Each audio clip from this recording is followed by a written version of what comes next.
Well, good afternoon. Um, I'm in the middle of a project right now. Well, I hope it's after the middle. Kind of doing a big revamp on something I've worked on a couple of times. It's going to involve Mormonism, obviously, Freemasonry, a little bit of magic, mind control, and secret societies, in addition to secretive Freemasonry.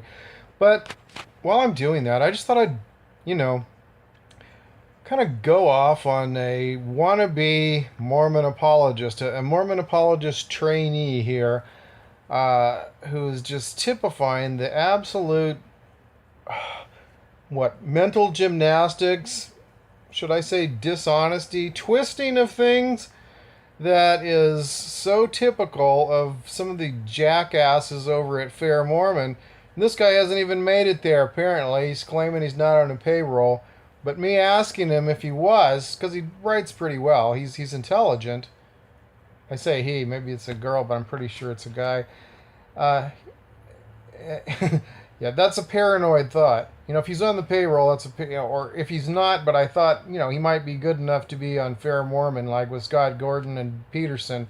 Um, yeah, it's one thing after another. And so I've asked him some questions that are really problematic. And, well, he's in deep trouble on the Moses chapter 7 stuff, I'd say. But we'll see how his response is on that. But what he did do is, on some of it. Now, he's just avoiding the issue, but he's trying to respond. Whereas other people on the same on this PBS documentary deal here that we're on are just avoiding the questions. They'll rant and rave and say you're going to hell if you don't accept the full word of the restored gospel or something, and then but they won't answer questions that I ask them, especially if they deal with Ether 3 and Moses 7. So this guy, at least he's tried on a couple. And so anyway, regarding Negroes, I asked him, hey, so what's the deal here? How do you deal with the Cain and the Canaanites and the Negro race here? And just avoidance. But what he does do, he jumps into the Book of Mormon and says everything about black skin is nothing but metaphor. And I think I'd like to read some of it because it'll be interesting. Okay. 2. Dodger game. You are not the church spokesperson. Now, I know that you dislike scholars who disagree with you. I dislike their dishonesty. But please remember, they are scholars and you are not. That's probably because they have like a piece of paper next to their name that says that they represent the authorized gospel, kind of like the priest who was employed by Satan in the endowment. Do you preach? Have you been trained for the ministry? Do you teach the orthodox or approved or whatever the word was, gospel version? And, so Peterson and Gordon teach the preferred BS from BYU. And so that makes them scholars. And if I study something, if it's not, backed by BYU, I guess, I don't qualify. Of course, I never said I was a scholar, but last I checked, it probably refers to studying things rather than do you preach the approved version from the organization that wishes to subjugate people and get them to pay tribute, called tithing. The metaphorical meaning of blackness. For further details on this issue, I'll quote from Hugh Nibley's discussion decades ago in Collected Works of Hugh Nibley, Volume 7, Chapter 8, blah, blah, blah. You can make it look really good if you got some digital version of LDS publications, I imagine. Not saying that this person isn't smart, but it sure helps to have. He claims he only joined. Well, first he was telling everybody he was just a Lutheran, but that he knew so much he could defend the Mormons. And then when he got his cover blown, that's the way it looks, a while back, then he said, "Well, I was Lutheran, but I converted to Mormon recently, and now I just know all kinds of stuff about Mormon history or something from the apologetic view, as if I'd been studying it for years." Of course, like I said, if you can, use key search terms and have a library, a digital library, I guess you can look pretty knowledgeable in compared to people that have studied things and have to pull them out of their heads for years. Okay, but if we are to take the Book of Mormon to task for its ethnological teachings, it might be well at first to learn what those teachings are. They turn out, on investigation, to be surprisingly complicated. Oh, I'm loving this. Okay, this is how he's getting through the whole BS about people's getting, poof, you're poof, you're a dark-skinned person. Whether you're a Negro or an American Indian, he's got an excuse. And so, maybe this is what they're talking about in Fair Mormon these days. I'm done with Gordon and Peterson and company. They turn out, on investigation, to be surprisingly complicated. Yes, complicated. There is no mention in the Book of Mormon of red skins. I didn't mention red skins. Versus white. Indeed, there is no mention of red skin at all. What we find is a more or less steady process over long periods of time of mixing and separating of many closely related but not identical ethnic groups. The Book of Mormon is careful to specify that the terms Lamanite and Nephite are used in a loose and general sense to designate not racial but political, military, religious, and cultural divisions and groupings of people. Are you kidding me? Okay, so 2 Nephi chapter 5, right around verse 21, God gets pissed at Laman and Lemuel, and somehow Nephi finds out about it, although he's taken half the family and gone into the wilderness. So they got like 2 families plus a kidnapped slave of Laban that Nephi kidnapped when he murdered Laban and stole his scriptures. If you need scriptures, don't be afraid to murder and steal, because it is better than one man should perish than all your generation shouldn't have scriptures and can't read because you couldn't duplicate anything for some reason until you did. Yeah, so we got 2 families dividing up in the wilderness.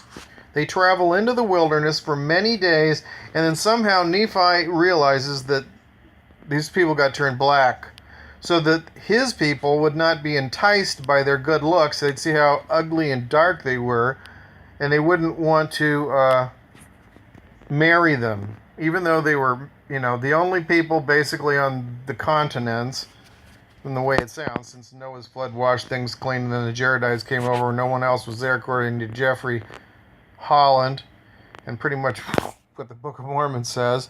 And then they killed each other off, so you got Nephites. But no, we have various cultures that are similar but not... Oh gosh, you've got to be kidding me. 2 families divide up, God gets pissed, turns some of them black, and no, it's a complex thing between cultures, religions, and political groupings. You've got 2 families. Lehi's family and Ishmael's family, plus the kidnapped slave Zoram. And he extrapolates all this crap out of it. God specifically said he cursed them, and so that they wouldn't be enticing. Like I said, if you walk about, a couple hundred miles away. It said many days. They traveled 250 miles in 3 days to the Red Sea, in the book on the way earlier. But now they travel for many days and they're so close that they can see that the people turn dark, which is because God wants to make sure that the Nephite chicks don't marry the Lamanite dudes or vice versa, when they should be hundreds of miles away in some kind of a wilderness. You're kidding me.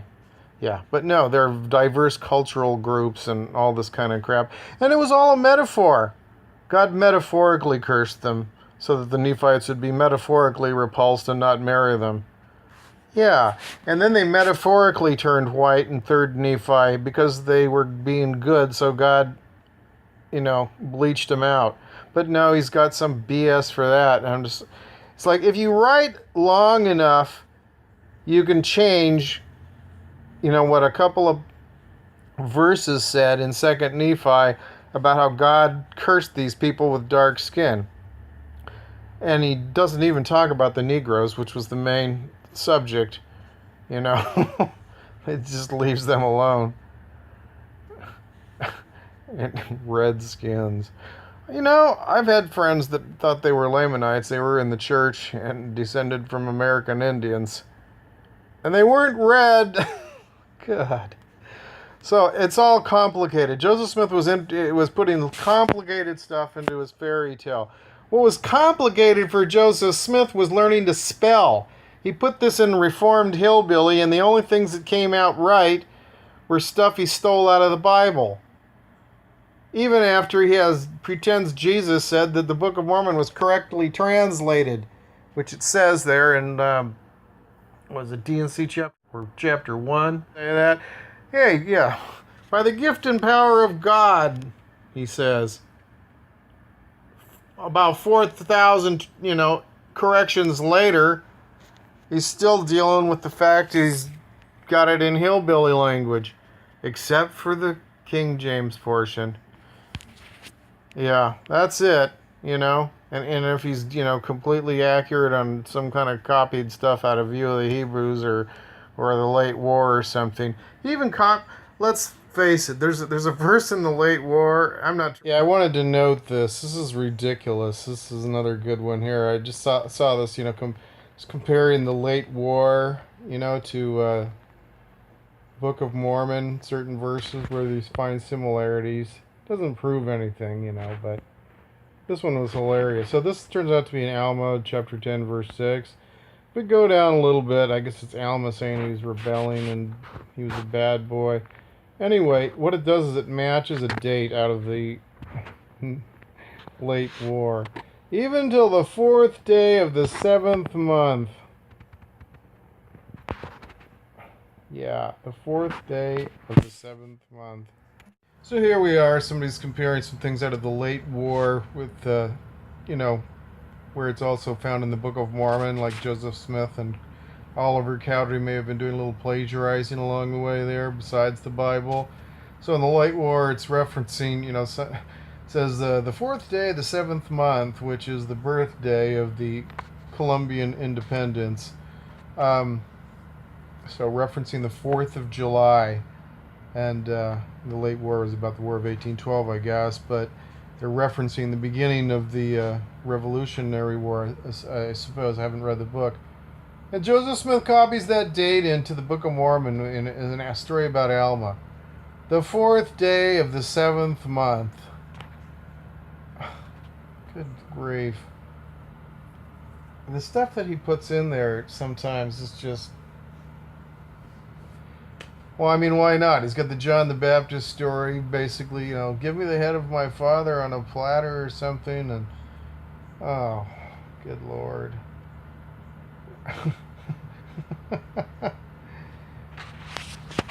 He's the biggest copycat I've ever met. Well, we can't prove it, but it is funny. He's done enough to discredit himself with stuff we can prove. 4th of July in the Book of Mormon. Who would have known? I'm not trying to say where Joseph Smith came up with all this stuff, because that's not important. What's important is to show that there are plenty of anachronisms and contradictions, just outright lies in it. You don't need to show where it came from. What you need to show is that it doesn't meet the criteria of being truthful and honest from, an all-knowing, unchanging God. And that's easily done. Good Lord. So, the links that these people go to, okay? He says I must be on drugs because he once met someone from Vietnam who was on drugs. I never mentioned Vietnam. You remind me of him. Really? How? I've never seen you. You've never seen me. Good grief. This guy's out of his mind. Okay, so anyway, if you write long enough, God only metaphorically turned the Lamanites dark. So all you dark-skinned descendants of Siberian ancestry who used to think that God cursed you because of Laman and Lemuel being lazy asses or something, now you know that you're tan. It's metaphorical, okay? It's metaphorical. Don't worry about going out in the sun and getting a better tan. It doesn't mean you're bad. It's only metaphorically bad when E. Potter Abel says it is, I guess. So, does that top the Flackerman deal? Flackerman? I don't know. I mean, you busted Scott Gordon just flat lying, but this he's extremely imaginative. So I don't know if this is going to rival what you did on there. I was impressed, and can't wait for this guy to tell me how it was cool for Jesus to lie to the brother of Jared and tell him he's the first guy to ever see him. When I did get him to at least quote, he came up with a Genesis quote at least on God appearing to Enoch, but he wouldn't mention the obviously much more descriptive Moses chapter 7 when it says it was face to face, to talk like one man to another. Oh, he can come up with all this other BS, but he can't come up with that one. He lays onto some Bible one that's rather vague, so he's got probably a way to try to squirrel out later. So honest. Oh, would I sound like Donald Trump if I said they're so dishonest, very dishonest? But I'm not exactly a Donald Trump fan, so I'll just call him, I don't know, E. Potter Abel. He's all into Harry Potter, I guess. That's, he quotes from, so apparently from that. It's not something I read. Didn't think demonology was something Mormons were supposed to be into, even if Joseph Smith was a magician. In the name of the Age of Reason, amen.